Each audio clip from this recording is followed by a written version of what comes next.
Hello friends and welcome back. पिछले video में हम लोगों ने स्टार्ट किया था छत्तीसगढ़ का फूड सिक्योरिटी एक्ट के बारे में। हम लोगों ने पढ़ा था फूड सिक्योरिटी कहते किसे हैं। तो याद कीजिए हम लोगों ने क्या पढ़ा था। फूड सिक्योरिटी के 3 एस होते हैं। ठीक है, खाद्य सुरक्षा की यदि हम बात करें तो उसमें 3 महत्वपूर्ण चीजें होती हैं। हम लोगों ने तीनों के बारे में बात की थी। अवेलेबिलिटी, ठीक है, खाना अवेलेबल हो, फूड ग्रेन। इसके बाद वो आसानी से एसेसिबल हो, यानी कि जब भी एक भूखे पर्सन को भूख लगे तो वो खाना क्या कर सके, इजीली आसपास से खरीद सके। और सबसे महत्वपूर्ण क्या हो, अफोर्डेबल हो, यानी कि आम आदमी इस महंगाई के जमाने में भी उस खाने को खरीद सके। यदि खाना भरपूर मात्रा में अवेलेबल है, फूड ग्रेन्स, लेकिन एक आम आदमी खाना नहीं खरीद कर पा रहा है, तो क्या वो फूड सिक्योरिटी के अंदर आएगा? वो फूड सिक्योरिटी के अंदर नहीं आएगा। बात समझ में आई? इसे हम कहते हैं फूड सिक्योरिटी। अब हम लोगों ने पढ़ा था कि फूड सिक्योरिटी एक्ट के अंदर होता क्या है कि यहां पर अधिकार की का जो कानून है दिया गया है, यानी कि जिन लोगों का नाम इसमें आता है, जिनके पास राशन कार्ड है और जो एलिजिबल हैं इस कानून के अंदर, उन्हें क्या मिलता है? अधिकार मिलता है। जो जो अधिकार एंटाइटलमेंट स्टेट गवर्नमेंट छत्तीसगढ़ सरकार उन्हें देगा, वो ये अधिकार के तौर पर डिमांड कर सकते हैं। तो हम लोगों ने पिछले वीडियो में पढ़ा था 3 मेजर टाइप के कार्ड्स होते हैं राशन कार्ड होल्डर्स। आप यदि देखोगे तो एक जो है वो है जनरल कार्ड, दूसरा जो है प्रायोरिटी कार्ड है, और तीसरा जो कार्ड होता है वो अंत्योदय कार्ड है। ये 3 प्रकार के राशन कार्ड आपको छत्तीसगढ़ में मिलते हैं। तीनों में जो बेनिफिट होते हैं वो थोड़े से अलग होते हैं। आज हम तीनों में क्या बेनिफिट मिलते हैं ये भी इस वीडियो के अंत तक समझ लेंगे। जब हम शेड्यूल पढ़ेंगे तो इस शेड्यूल 2 में कितना बेनिफिट मिलता है वो सारी चीज हम देख लेंगे। ठीक है, तो ये भी हमें समझ में आ जाएगा।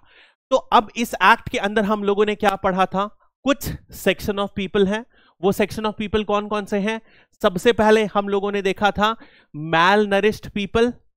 ठीक है, सबसे पहले यदि हम बात करते हैं तो कुछ हम special vulnerable category of people include कर रहे हैं, यानी कि जो ज्यादा क्या रहे, कुछ दुर्बलता से निर्बलता से एक्सपोज रहते हैं। तो जो ऑलरेडी कुपोषित व्यक्ति हैं उन लोग। दूसरा यदि हम बात करते हैं, बच्चों को स्पेशल ध्यान दिया गया है।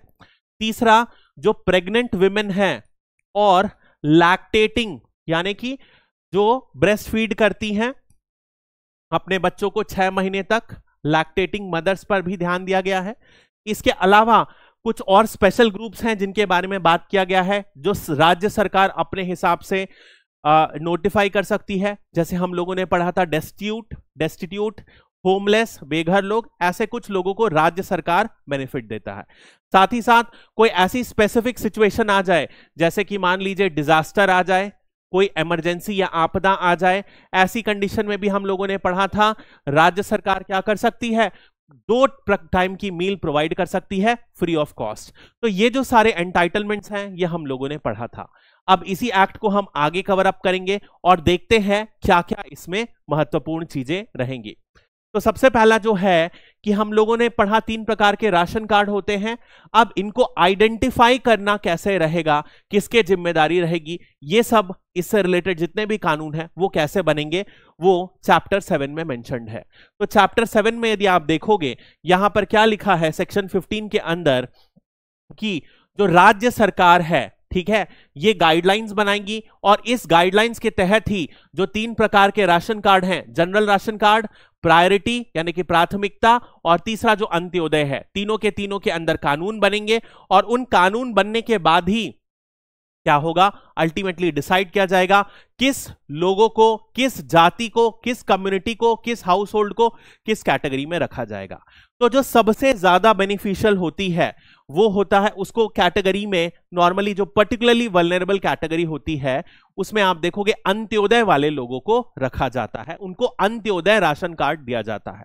अब जो समाज के सबसे पिछड़े वर्ग हैं, जो आर्थिक तौर पर, सामाजिक तौर पर या सांस्कृतिक तौर पर बहुत ही पिछड़े वर्ग हैं, उन्हें इस ग्रुप में पर्टिकुलरली वल्नरेबल सोशल ग्रुप में रखा जाता है। और इन्हें आमतौर पर कौन सा राशन कार्ड दिया जाता है?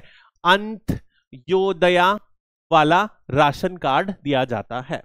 इस राशन कार्ड में क्या बेनिफिट मिलता है हम लास्ट में पढ़ेंगे, ठीक है।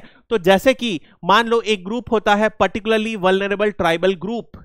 अब जनजाति में भी कुछ जनजातियां हैं जो बहुत ज्यादा पिछड़ी हुई हैं, उन्हें पीवीटीजी का टाइटल दिया जाता है।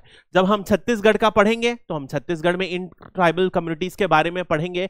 और भारत सरकार की बात करें तो हमने ज्योग्राफी में ऑलरेडी पीवीटीजी क्या होता है हम लोगों ने पढ़ लिया है, ठीक है। तो जैसे कि छत्तीसगढ़ की एक ट्राइब जो पीवीटीजी है वो है पहाड़ी कोरवा, ठीक है। ऐसी कई ट्राइब्स हैं। जब हम छत्तीसगढ़ की ज्योग्राफी पढ़ेंगे तो एक बार फिर से हम इसे डिटेल में पढ़ेंगे। तो होता क्या है, in particularly vulnerable tribal groups का जो स्टेटस है बाकी जनजातियों की अपेक्षा ज्यादा पीछे है। या मान लीजिए कोई ऐसा हाउस होल्ड है, ऐसा घर है जो महिलाओं के द्वारा हेड है, या विमेन के, या एक विडो मान लो विधवा के द्वारा हेड है, तो आमतौर पर उसे भी इस कैटेगरी में रखा जाता है। या फिर कोई एक बहुत ही ज्यादा बीमार व्यक्ति, या फिर अपाहिज व्यक्ति, डिसेबल्ड व्यक्ति, या फिर आप बोल सकते हो कि ऐसा व्यक्ति जो बंधुआ मजदूरी से छूटा हुआ है और वो एक हाउस होल्ड चला रहा है, तो उसका जो आर्थिक स्तर होगा, सामाजिक स्तर, समाज में जो उसका रहन सहन का तरीका होगा, समाज में जो उसे इज्जत मिलेगी वो बाकियों की अपेक्षा कम मिलेगी। इसकी वजह से उसका जो सोशल कांटेक्ट रहेगा जिससे वो कोई भी काम कराना चाहेगा वो भी कम रहेगा। इस वजह से इन लोगों को सरकार की तरफ से ज्यादा बेनिफिट मिलता है। बात समझ में आई? सिंपल सी बात है। देखो होता क्या है कि ये समाज है, तो समाज में जितना ज्यादा स्टेटस, जब मैं स्टेटस बोल रहा हूं मैं सिर्फ और सिर्फ आर्थिक स्टेटस की बात नहीं कर रहा हूं, बहुत ज्यादा महत्वपूर्ण होता है इकोनॉमिक स्टेटस यानी कि आर्थिक स्टेटस। लेकिन इसके साथ साथ क्या होता है, सोशल स्टेटस, समाज में आपको कितनी इज्जत मिल रही है, समाज में आपका कितना दबदबा है। मान लीजिए आज मैंने एक फैक्ट्री डालने का स्टार्ट किया, मेरे पास जमीन है, मेरे पास पैसा है, सब कुछ है, लेकिन समाज में मेरी इज्जत नहीं है। तो होगा क्या, यदि मैं कोई भी काम करने के लिए जाऊंगा तो क्या करेंगे, लोग मेरी बात नहीं सुनेंगे। तो क्या मैं एक फैक्ट्री डाल पाऊंगा? नहीं डाल पाऊंगा। वही मान लीजिए मैं एक उच्च कैटेगरी का पर्सन हूं, मेरा समाज में बोलबाला है, मैं एक फोन करूंगा 10 लेबर लोग आ जाएंगे और मेरा काम जल्दी से ट्रांसलेट हो जाएगा। तो इसी वजह से समाज में जो आपका स्टेटस सिंबल है, समाज में आपका कितना रिस्पेक्ट दिया जाता है, क्या नजरिए से लोग आपको देखते हैं, वो बहुत महत्वपूर्ण होता है। या जी सामाजिक स्तर आपका नीचा है तो आमतौर पर देखा क्या गया है कि वो आर्थिक रूप से भी कमजोर रहेगा और कल्चरल वे में भी वो पिछड़ा हुआ ही माना जाएगा, ठीक है। तो ये सब कैटेगरी में पर्टिकुलरली वल्नरेबल सोशल ग्रुप आते हैं। नेक्स्ट यदि हम बात करें कुछ ऐसे जिन्हें प्राथमिकता दी जाए, तो प्राथमिकता दी जाने वाले जो गरीब या सोशली बैकवर्ड हैं, उनसे जो अभी हम लोग कैटेगरी पढ़े उनसे थोड़े से बेटर हैं। जैसे कि small farmer, marginal farmer. Small marginal मतलब कितना, जो टोटल 2.5 हेक्टेयर से इनके पास जमीन कम हो, ठीक है। इसके अलावा आप देख लो अनऑर्गेनाइज्ड लेबर, ऐसे इनफॉर्मल सेक्टर में काम करते हुए लोग। इसके अलावा कंस्ट्रक्शन वर्कर आ गया। ऐसे कई सरकारी योजना के बेनिफिट उठाने वाले जो सबसे निम्न वर्गों के लिए है, ये सारे के सारे लोग किस में आ जाएंगे, प्राथमिकता वाले घरों में आ जाएंगे। लेकिन कुछ ऐसे कैटेगरी भी सरकार डिफाइन कर सकती है जो पूरी तरीके से एक्सक्लूडेड रहे। यानी कि मान लीजिए आपके घर में कोई इनकम टैक्स पे करने वाला है तो आपको ये सारे प्रायोरिटी हाउस होल्ड नहीं मिलेंगे। बात समझ में आई? जो अंत्योदय और प्रायोरिटी हाउस होल्ड के राशन कार्ड के बेनिफिट हैं वो नहीं मिलेंगे। इसके अलावा मान लीजिए आपके पास 4 हेक्टेयर कृषि वाली इरिगेटेड लैंड है। 4 हेक्टेयर मतलब कि 4 × 2.5 एकड़ यानी कि 10 एकड़। 10 एकड़ किसी के पास बिना सिंचाई वाली जमीन है, या फिर 20 एकड़ बगैर सिंचाई वाली जमीन है, तो वो क्या होगा, उससे ज्यादा होगी तो वो ऑटोमेटिकली एक्सक्लूडेड हो जाएगा। समझ रहे हो 20 एकड़ कितनी बड़ी भूमि है। ऐसे ही मान लीजिए कोई शहर में किसी का पक्का घर है 1000 स्क्वायर फीट से ऊपर, तो भी एलिजिबल नहीं रहेगा। या कोई भी अन्य क्राइटेरिया जो राज्य सरकार को लगता है कि वो उचित होगा ऐसे डिफाइन करने पर। बात समझ में आई? ये क्राइटेरिया कौन डिफाइन करेगा? राज्य सरकार डिफाइन करेगी। समय समय पर रूल बुक्स निकालते रहेगी और उस रूल्स में जो भी क्वालिफाई करेगा वो इस क्राइटेरिया से या तो इंक्लूड हो जाएगा या तो एक्सक्लूड हो जाएगा। प्रश्न ये उठता है, सर ये इतना तामझाम क्यों? सीधा सीधा पंचायत को, सीधा सीधा सरपंच को, या कोई म्युनिसिपैलिटी में है तो वहां के चेयरपर्सन को ये अथॉरिटी दे दो कि तुम देख लो। नहीं, ऐसा नहीं होता है, क्योंकि जितना ज्यादा आप रूल्स प्रकार से डिफाइन कर दोगे उसमें क्या होता है, आपको उतना करप्शन की चांस कम मिलती है। यदि मान लीजिए एक ऐसा है जो पक्का घर है जिसका 1000 स्क्वायर फीट से ज्यादा, शहर में मान लीजिए बिलासपुर शहर में मेन एरिया में विनोबा नगर में किसी का 2000 स्क्वायर फीट का घर है और आप उसे राशन बांट रहे हो फ्री में बहुत कम पैसे में, तो क्या वो उचित होगा? नहीं होगा। इसीलिए कुछ क्राइटेरिया डिफाइन किए जाते हैं जिससे ग्राउंड लेवल पर होने वाले करप्शन, भ्रष्टाचार और जो ऊंचे दर्जे वाले लोग हैं वो करप्शन ना कर सकें, वो गलत तरीके से सरकारी स्कीमों का फायदा ना उठा सकें, और जो सबसे निम्न वर्ग हैं उन्हें बेनिफिट मिले। इस वजह से ये क्राइटेरिया रूल्स में और एक्ट्स में डायरेक्ट लिखे जाते हैं। बात समझ में आई? नेक्स्ट हम बात करेंगे। नाउ देखो, ये जो लिस्ट बनेगी, कौन सी लिस्ट? अंत्योदय वाली, ये जो लिस्ट बनेगी प्रायोरिटी हाउस होल्ड वाली, ये जो लिस्ट बनेगी जनरल हाउस होल्ड वाली, ये तीनों की लिस्ट क्या बनेगी? एक बार बन जाए उसके बाद जो भी लोकल गवर्नमेंट है, जो हमारे घर के आसपास वाली, या तो पंचायत हो या तो म्युनिसिपल कॉर्पोरेशन हो, उसे क्या करना पड़ेगा? उसे इसे डिस्प्ले करना पड़ेगा कि ये सारे लोग अंत्योदय में आते हैं, ये प्रायोरिटी में आते हैं, ये जनरल। ऐसा क्यों किया गया होगा? सिंपल शब्दों में, यदि कोई मान लीजिए 50 लाख की गाड़ी चला रहा है, ऐसा ना हो अंत्योदय में सरकार का पैसा उठा रहा हो। यदि ऐसा होता है तो आसपास के लोग क्या करेंगे? कंप्लेन कर देंगे। इस वजह से डिस्प्ले बनाने को कहा गया है ताकि आप नाम को क्लियरली डिस्प्ले करो। ठीक है, नेक्स्ट हम बात करते हैं। अब देखो विमेन एम्पावरमेंट। अब देखो महिला सशक्तिकरण के लिए भी ये कानून में बड़ा ध्यान दिया गया है। कैसे महिला सशक्तिकरण होगा? तो जो राशन कार्ड होता है, याद है हम लोगों ने पढ़ा था राशन कार्ड। राशन कार्ड क्या होता है? एक दस्तावेज होता है, ठीक है, जिसके जरिए, ठीक है, एक डॉक्यूमेंट होता है। ये डॉक्यूमेंट क्या करता है? ये डॉक्यूमेंट आपको एक एंटाइटलमेंट राइट देता है। ठीक है, ये एंटाइटलमेंट राइट मतलब कि एक अधिकार देता है कि आपको फेयर प्राइस शॉप से कुछ अनाज लेने के लिए आप एलिजिबल हो जाओगे, और कितना अनाज लोगे वो राज्य सरकार आपके राशन कार्ड के बेसिस में आपको डिफाइन करती है। तो ये जो है एक राशन कार्ड डॉक्यूमेंट है, हम लोगों ने देखा था। अब ये राशन कार्ड जो है आमतौर पर किसके नाम से किया जाता है?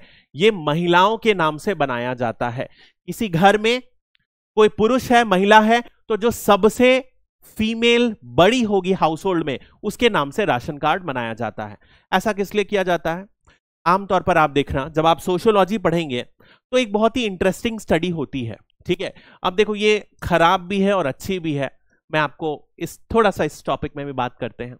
देखो आमतौर पर आप देखोगे कि होता क्या है, जब घर में खाना होता है तो जो महिला होती हैं, चाहे वो आपकी माता हो, चाहे बाद में वाइफ हो, या फिर कोई भी हो, जो महिला खाना बनाती हैं, वो जो फीमेल रहती है आमतौर पर आप देखोगे वो लास्ट में खाना खुद खाती है। ठीक है, अब ऐसा ही ये माना जाता है, यदि एक राशन कार्ड एक महिला के नाम पे होगा तो सबसे पहले वो क्या करेगी? वो अपने पूरे के पूरे घर के सदस्यों का ध्यान देगी कि वो पूरे उस राशन से अपने घर वालों का पेट भर दे। बात समझ में आई? यही जो है इसी वजह से महिला के नाम पे की जाती है। पुरुष के नाम पे होता तो कई बार क्या होता है, हर जगह ऐसा नहीं होता है, लेकिन पुरुष के नाम पे हुआ, मान लीजिए मेल मेंबर के नाम पर हुआ, तो ये क्या किए, जो भी राशन मिला ये उसे क्या किए, बेच दिए और पहुआ पी के मस्त पड़े हुए हैं। ऐसी स्थिति ना आए, इसी वजह से महिलाओं के नाम पर ये राशन कार्ड इशू किया जाता है। तो ऐसी कोई भी महिला राशन कार्ड बनाने के लिए क्या एलिजिबिलिटी होनी चाहिए? महिला को कितने साल की होना चाहिए? 18 साल से ऊपर उम्र का होना चाहिए, नंबर 1 चीज। ठीक है, 18 साल की उम्र से ऊपर हो। इसके बाद यदि आप देखोगे यहां पर सिर्फ और सिर्फ एक चीज है कि यदि कोई महिला 18 साल से नीचे हो तो क्या उसके नाम से किया जा सकता है? नहीं किया जा सकता। इस स्थिति में क्या होगा? इस स्थिति में पुरुष के नाम पर ये जो राशन कार्ड है वो बना दिया जाएगा, और जब महिला 18 साल से ऊपर होगी तो इस महिला के नाम पर राशन कार्ड ट्रांसलेट कर दिया जाएगा। लेकिन मान लीजिए कोई ऐसा घर है जहां पर महिला नहीं है, तो क्या सिर्फ और सिर्फ राशन कार्ड महिला के नाम से ही बनाना जरूरी पड़ेगा? नहीं, ऐसा कुछ नहीं है। ऐसी स्थिति में जहां 18 साल से ऊपर की कोई भी महिला अवेलेबल नहीं है हाउस होल्ड में, तो वहां पर मेल के नाम से भी राशन कार्ड इशू हो सकता है। ठीक है, तो आप देख रहे हो कैसे एक राइट बेस्ड एक्ट, एक ऐसा अधिकार जो हमें कुछ इंपॉर्टेंट पावर्स दे रहा है, महिलाओं को राशन दे रहा है, वो महिलाओं के सशक्तिकरण के लिए भी यूज किया जा सकता है। इतना पावर होता है सरकार के लॉ के पास, अधिनियमों के पास। ठीक है, नेक्स्ट हम बात करेंगे लोकल बॉडीज का रोल। अब देखिए यहां से रोल ऑफ लोकल बॉडी बहुत ही महत्वपूर्ण रोल प्ले करेगी, स्थानीय निकायों की भूमिका। अब देखिए होता क्या है, ग्राउंड लेवल पर जो भी चीजें हो रही हैं, मान लीजिए सीएम ने एक एक्ट बनाया, इसके अंदर बहुत सारे रूल्स निकले, और ये रूल्स था कि हम अनाज खरीदेंगे, हम अनाज जो है फेयर प्राइस शॉप को बेचेंगे, और बहुत सारे लेवल से होते होते जो कस्टमर हैं वो यहां पर खरीद लेंगे इस अनाज को। बात समझ में आई? सिंपल सी बात है, ऐसा कुछ कानून बनाया गया। अब प्रश्न ये उठता है, लेकिन ये फेयर प्राइस शॉप में मान लीजिए आते आते कोई घपला हो गया, अनाज नहीं दे रहा है, अनाज जो दे रहा है बहुत बेहद खराब क्वालिटी का दे रहा है, तो कस्टमर क्या करेंगे? क्या कस्टमर डायरेक्ट सरकार के पास जा सकते हैं? नहीं जा सकते, इतना समय नहीं रहता यार, और ना ही इतना सीएम या सरकारी जो मंत्री रहते हैं इतना एसेसिबल रहते हैं। तो होता क्या है, लोकल गवर्नमेंट जितने भी हैं, चाहे वो पंचायत हो, म्युनिसिपैलिटीज हो, इनको पावर दिया गया है कि आप क्या करो, इस पूरे के पूरे स्कीम्स को ऑडिट करते रहो। जैसे कि सबसे पहले इन्हें दिया गया है कि जो हाउस होल्ड्स आइडेंटिफाई किए जाएंगे 3 कैटेगरी में, वो कौन करेगा? लोकल गवर्नमेंट करेंगे, पंचायत करेंगे, म्युनिसिपैलिटीज करेंगे। ऐसे ही राशन कार्ड यही इशू करेंगे। इसके बाद हर जो राशन कार्ड की शॉप रहेगी जहां से अनाज मिलेगा, उसे ये रेगुलर सुपरवाइज करते रहेंगे, कहीं कुछ गड़बड़ तो नहीं है। इसके अलावा क्या करना रहेगा? समय समय पर इंस्पेक्शन होते रहेगा, सामाजिक ऑडिट होते रहेगा, लेख देख होते रहेगी। यदि कोई गड़बड़ पाई गई तो फिर से रिपोर्ट मांगी जाएगी, या कोई भी ऐसी चीज जो पंचायत को लगता है, म्युनिसिपैलिटी को लगता है आवश्यक है ताकि ये पूरा का पूरा सिस्टम अच्छे से काम कर सके, वो इन्हें करते रहना पड़ेगा। ये लोकल गवर्नमेंट बॉडीज को, लोकल बॉडीज को, पंचायत को, म्युनिसिपैलिटीज को ये अधिकार दिया गया है, ये पावर दिया गया है इस एक्ट के अंदर। नेक्स्ट हम बात करेंगे ग्रीवेंस रिड्रेसल मैकेनिज्म, बहुत महत्वपूर्ण है, यानी कि शिकायत निवारण यंत्र। आज की डेट में मेरे पास जियो का क्या है? नेट है। कल मैंने जियो वाईफाई से बेसिकली स्टार्ट किया। आप मानेंगे कल मैं रिकॉर्ड कर रहा था तो 5 GB का जो वीडियो था उसे अपलोड करने में वो 4.5 आवर्स कुछ ले रहा था। अब इसमें 3 बार वो रुक गया, तो ऐसा करते करते ये जो एक वीडियो था 2.5-3 घंटे का, किसी कोचिंग को मुझे प्रोवाइड करना था, 2.5 से 3 घंटे का वीडियो मुझे 2-3 बार क्रॉस करके देना पड़ा। उसके बाद ये जो अल्टीमेटली ये वीडियो डला वो 3 से 4 घंटे मुझे लग गए इस पूरे काम में, जो कि नॉर्मली 2 से 3 मिनट का काम लगता है मुझे अपलोड करने में। अब क्या किया, मैंने सारी चीजें ट्राई कर ली, वाईफाई को रीस्टार्ट कर दिया, फिर भी नहीं हुआ। तो मैं क्या किया, जियो की हेल्पलाइन में कॉल किया, उनका सर्विस सेंटर, जो एजेंट सर्विस सेंटर से कोई आया, वो देखा कुछ गड़बड़ थी, उसने रीसेट किया वाईफाई को, 1-2 चीज और छेड़छाड़ किया, बोले सर नेटवर्क इशू है, ये हम कंप्लेन कर देने, सॉर्ट हो जाएगा। कल मेरी स्पीड जो इतनी घटिया थी आज बहुत मस्त है।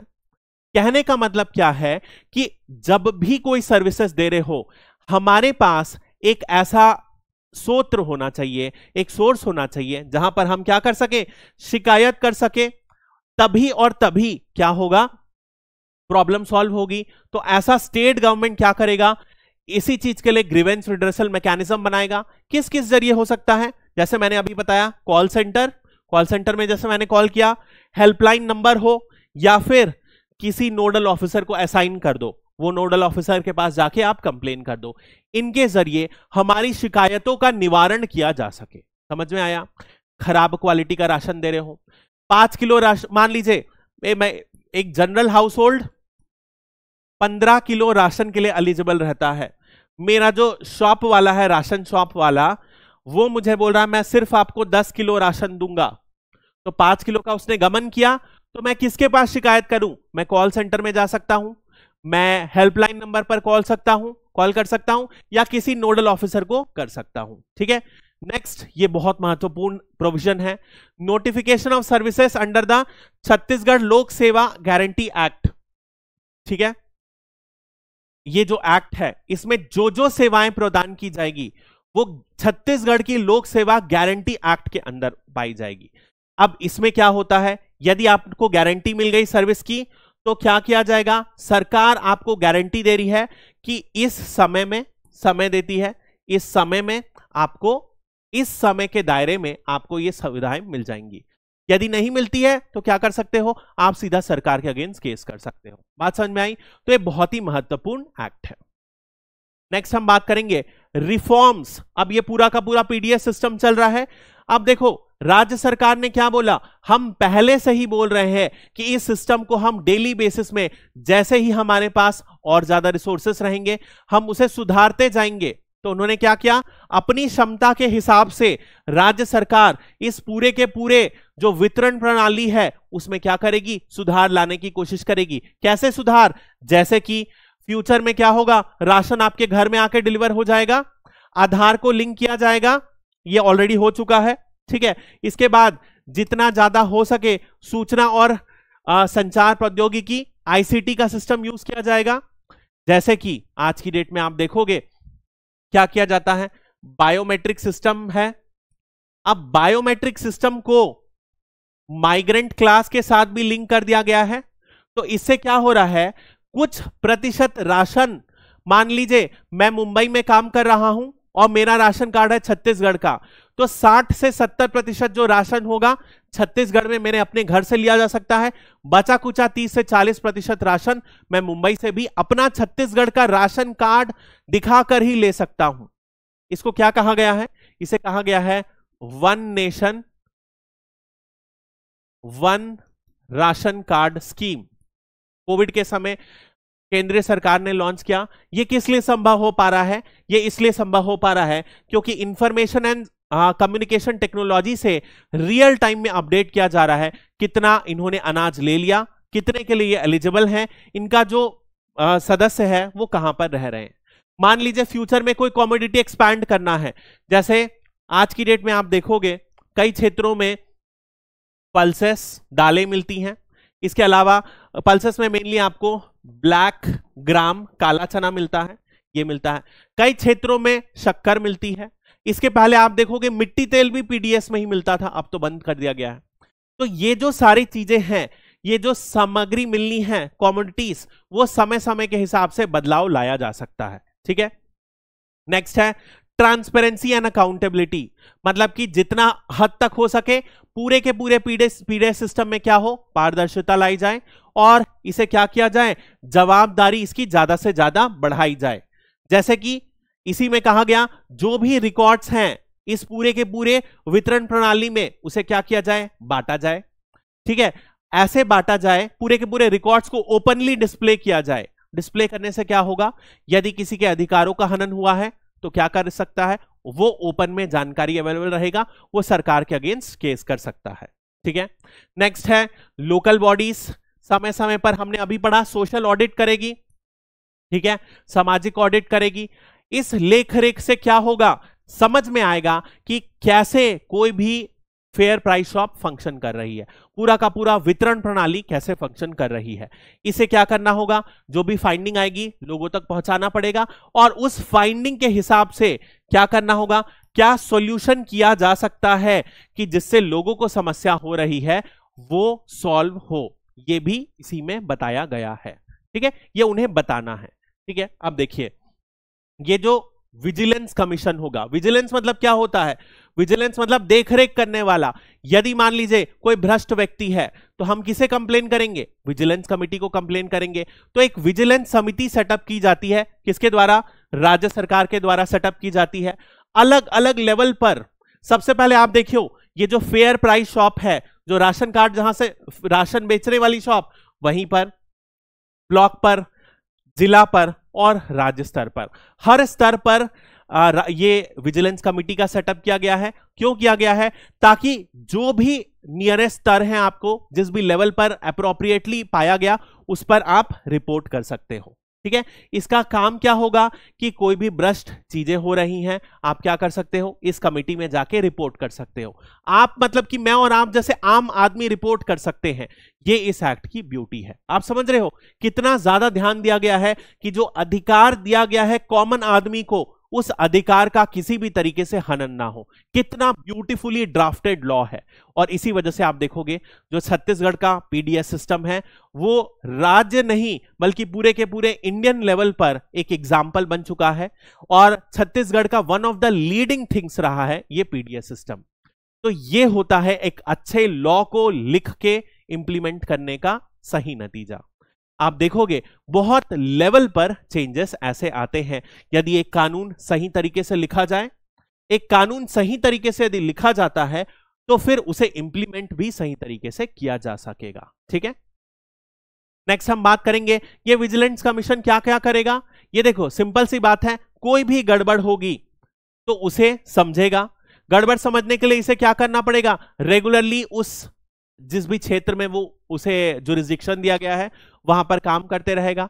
उस क्षेत्र में यदि कोई गड़बड़ी लगी तो वो क्या करेगा, कलेक्टर को रिपोर्ट करेगा, लिखित में कंप्लेन देगा। यदि मान लीजिए किसी को उसके हक का अनाज नहीं मिल रहा है, उसके फंड्स को गलत तरीके से इधर उधर यूज किया जा रहा है, तो कलेक्टर को कंप्लेन करेगा लिखित में, और कलेक्टर को यह सूचना जारी करके बताना पड़ेगा कि इस कंप्लेन के अगेंस्ट हमने क्या क्या काम किया है, क्यों ऐसा हो रहा था, और कलेक्टर को उस से स्पष्टीकरण लेना पड़ेगा जिसके भी अगेंस्ट कंप्लेन हुई है।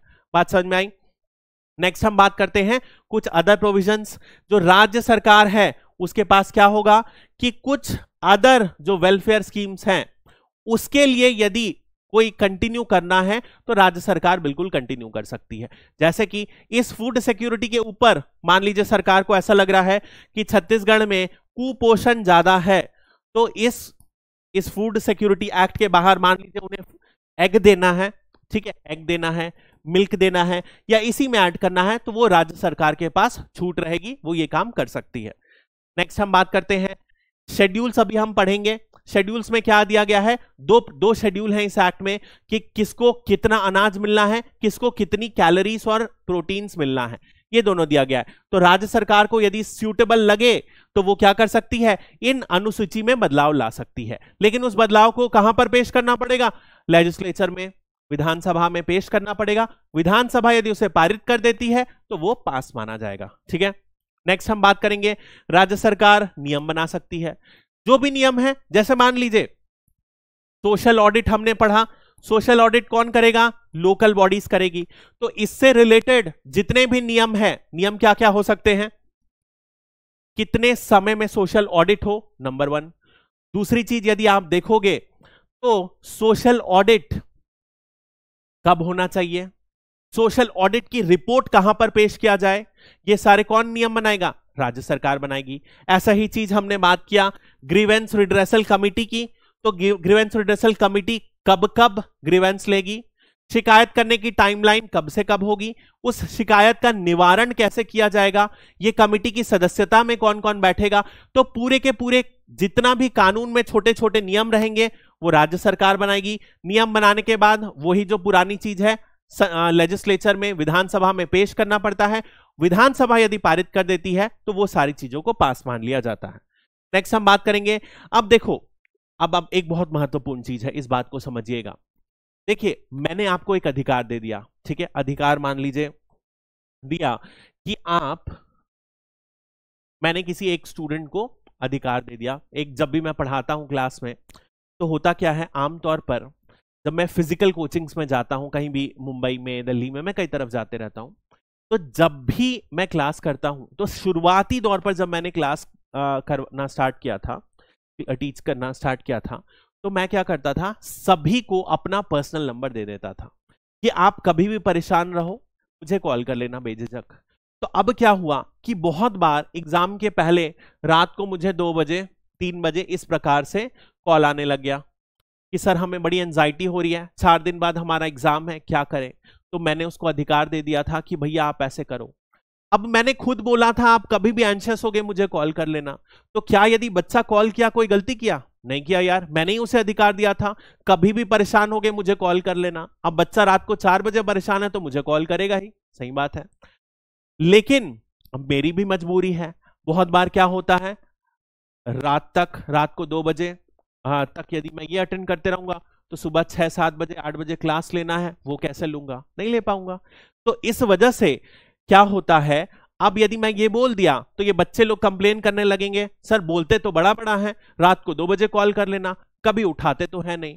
तो ये आके मेरे सर पे चढ़ने लग गए। तो ऐसा ही कुछ यहां पर भी सरकार के साथ भी हो सकता है। सरकार ने क्या किया, एक राइट दी। राइट क्या दी? राइट सिंपल दी कि हम आपको राशन कार्ड के अंदर जो भी एंटाइटलमेंट मिलेंगे, फूड ग्रेन मिलेगा तो आपका ये अधिकार है, ये आप हमसे डिमांड कर सकते हैं। बात समझ में आई? ये अधिकार किसने दिया? सरकार ने मुझे खुद दिया। अब मान लीजिए कुछ ऐसी समस्या आ गई, सरकार जो है दुविधा में पड़ गई, जैसे कि मान लीजिए युद्ध हो गया, जैसे कोई आपदा आ गई, जैसे कि बाढ़ आ गई, साइक्लोन आ गया, ड्रॉट आ गया, आग लग गई, या ऐसा कोई भी एक्ट हुआ और सरकार मान लीजिए जो अधिकार दिया, जो प्रॉमिस किया कि हम इतना अनाज आपको देंगे, वो प्रॉमिस फुलफिल करना नहीं कर पाया, तो ऐसी सिचुएशन में क्या होगा? क्या आम नागरिक केस कर सकता है? बिल्कुल कर सकता है भैया, उनका अधिकार था। तो राज्य सरकार की ड्यूटी थी कि हर तरीके से पूरा करना है, पर क्या राज्य सरकार के हाथ पे था? ये नहीं था। इस वजह से इसमें कहा गया है कि यदि कोई ऐसे एक्ट ऑफ गॉड होते हैं, कभी युद्ध हो जाता है या कोई भी ऐसी आपदा वाली सिचुएशन आती है, तो क्या किया जाएगा? कोई भी सिटीजन, छत्तीसगढ़ का नागरिक सरकार को लायबल नहीं ठहरा सकता, वो उन पर केस नहीं कर सकता कि भैया आपने हमें अनाज नहीं दिया तो जो भुगतान है अब आप उसका हमें इतना जुर्माना, इतना पेनल्टी, इतना फाइन लगा के पूरा करो। ऐसा कोई सिटीजन कंप्लेन नहीं कर सकता इन कंडीशंस में। ठीक है, नेक्स्ट हम बात करेंगे शेड्यूल 1 के बारे में, जो अनुसूची के बारे में हम बात कर रहे थे। अब देखिए जो पहला अनुसूची है, ध्यान रखिएगा, ये 3 प्रकार के राशन कार्ड हैं, जनरल हाउस होल्ड, प्रायोरिटी और अंत्योदय। इसमें क्या क्या बेनिफिट्स मिलता है ये आपको पता होना चाहिए। ये एक्ट में जो डिफाइन है, जो सबसे कम होता है, जो अबव पॉवर्टी लाइन वालों के लिए होता है, उसमें फूड ग्रेन्स मिलते हैं, 15 किलो हर महीने मिलते हैं, और ये जो है इन्हें पैसा देके ये लेना पड़ता है। वहीं पर यदि आप अंत्योदय और प्रायोरिटी वाले प्राथमिकता हाउस होल्ड को देखोगे तो उन्हें 35 किलो क्या मिलता है? फूड ग्रेन मिलता है। और ये किस कॉस्ट में? देखो कॉस्ट जो है बहुत कम है। फूड ग्रेन अंत्योदय को 1 रुपए में मिलता है, वहीं पर प्रायोरिटी वाले को 2 रुपए पर किलो में मिलता है। लेकिन जो नमक यदि आप देखोगे, दोनों प्रायोरिटी और अंत्योदय को नमक कितने मिलता है? 2 किलो मिलता है, लेकिन फ्री ऑफ कॉस्ट मिलता है। ठीक है, इसके अलावा यदि आप देखोगे काला चना मिलता है, और काला चना दोनों को मिलता है 2 किलो 5 रुपए के दर पर। ये यदि आप देखोगे ये कहां पर मिलता है? सिर्फ और सिर्फ शेड्यूल्ड एरियाज में मिलता है। ये जो काला चना है आप देखोगे ये शेड्यूल्ड एरियाज में मिलता है। शेड्यूल्ड एरियाज क्या होता है? हम लोगों ने ज्योग्राफी में थोड़ा सा पढ़ा है, पॉलिटी में डिटेल में पढ़ेंगे। शेड्यूल एरिया वो होता है जो जनजाति के द्वारा डोमिनेटेड एरिया है, जहां पर जनजाति मुख्यतः रहती है और जहां पर कुछ छूट दी गई है कि वो अपना शासन अपने रूल्स के हिसाब से गवर्न कर सके। तो छत्तीसगढ़ में भी ऐसे कुछ अनुसूचित जो जनजाति वाले क्षेत्र हैं, शेड्यूल एरिया से अनुसूचित क्षेत्र हैं, उन पर क्या किया जाता है? काला चना जो है 2 किलो 5 रुपए की दर से दिया जाता है, दोनों ही अंत्योदय और प्रायोरिटी हाउस होल्ड में। और लास्ट जो है कुछ दालें भी दी जाती हैं, जो दालें दी जाती हैं वो भी आप देखोगे 10 रुपए के दर से दी जाती है, 2 किलो हर हाउस होल्ड में, दोनों में सेम है। ये नॉन शेड्यूल्ड एरियाज में, यानी कि जहां पर जो शेड्यूल एरियाज नहीं है उन एरिया में ये डिस्ट्रीब्यूटेड रहती है। बात समझ में आई? लास्ट जो हम बात कर रहे हैं वो है शेड्यूल 2 के बारे में। अब देखो शेड्यूल 2 में क्या है? शेड्यूल 2 में दिया गया है कितना न्यूट्रिशियन एक बच्चे को देना चाहिए या किस भी कैटेगरी को है वो देना चाहिए। और न्यूट्रिशन में यहां पर दिया गया है कैलोरी और प्रोटीन कितना देना चाहिए, ये यहां पर समझाया गया है। तो ये वैल्यूज देखो आपको ध्यान में रखनी है। फॉर एग्जांपल जैसे हम बात करते हैं मिड डे मील स्कीम, तो मिड डे मील स्कीम में हमने पढ़ा है हॉट कुक्ड मील देना पड़ेगा, एक बार देना रहता है, फ्री ऑफ कॉस्ट दिया जाता है। आंगनवाड़ी में या सरकारी स्कूल में या सरकारी एडेड स्कूल मतलब गवर्नमेंट एडेड स्कूल, ऐसे स्कूलों में जो मिड डे मील दिया जाता है उसमें कितना पौष्टिक गुण होना चाहिए, 450 किलो कैलोरी होना चाहिए और जो प्रोटीन का स्तर होना चाहिए 12 ग्राम के जितना होना चाहिए। ये जो है लोअर प्राइमरी तक है। लोअर प्राइमरी मतलब कौन सा, क्लास 5th तक, मतलब 1 से 5 तक एक बच्चे को 450 कैलोरी और 12 ग्राम प्रोटीन देना पड़ेगा। 450 किलो कैलोरी 12 ग्राम प्रोटीन। वहीं 5th से 8th यानी कि अपर प्राइमरी की बात कर रहे हैं तो इसमें क्या होगा, 450 से 700 किलो कैलोरी और 12 से 20 ग्राम। अब यानी इनको ज्यादा पौष्टिक गुण देना पड़ेगा, ये दिया गया। ऐसे ही यदि आप देखोगे प्रेग्नेंट मदर्स का भी हमने पढ़ा है, प्रेग्नेंट और लैक्टेटिंग मदर्स, इन्हें कितना 600 किलो कैलोरी इन्हें कार्बोहाइड्रेट देना पड़ेगा और 18 से 20 जो है वो क्या होना पड़ेगा, प्रोटीन देना पड़ेगा। ऐसे ही सब कैटेगरीज का है, ये आपको ध्यान में रखना पड़ेगा। ठीक है, इसी के साथ एक बहुत ही महत्वपूर्ण कानून जो छत्तीसगढ़ की जो ग्रोथ स्टोरी है उसमें स्टार्टिंग से पार्ट लिया है। छत्तीसगढ़ के लोगों को जो मैल न्यूट्रिशन है यानी कि कुपोषण, एनीमिया, ठीक है, बहुत सारे ऐसे चीजों से बाहर निकलने के लिए प्रेरित किया है, हेल्प किया है, वो ये कानून था। बहुत महत्वपूर्ण है, ध्यान से देखिएगा। छत्तीसगढ़ अपने किसी एक कानून यदि आप बोलोगे जो दुनिया भर में फेमस है, इंडिया में तो फेमस है ही, वो इसी कानून के कारण फेमस है। ठीक है, बहुत सारे अदर स्टेट्स ने इस कानून को एज इट इज कॉपी किया है। ठीक है, तो बहुत इंपॉर्टेंट है। इसी के साथ ये पूरा का पूरा कानून खत्म होता है। कल हम दूसरे कानून के साथ फिर से ये स्टार्ट करेंगे। अभी के लिए इतना ही। Thank you and have a great day.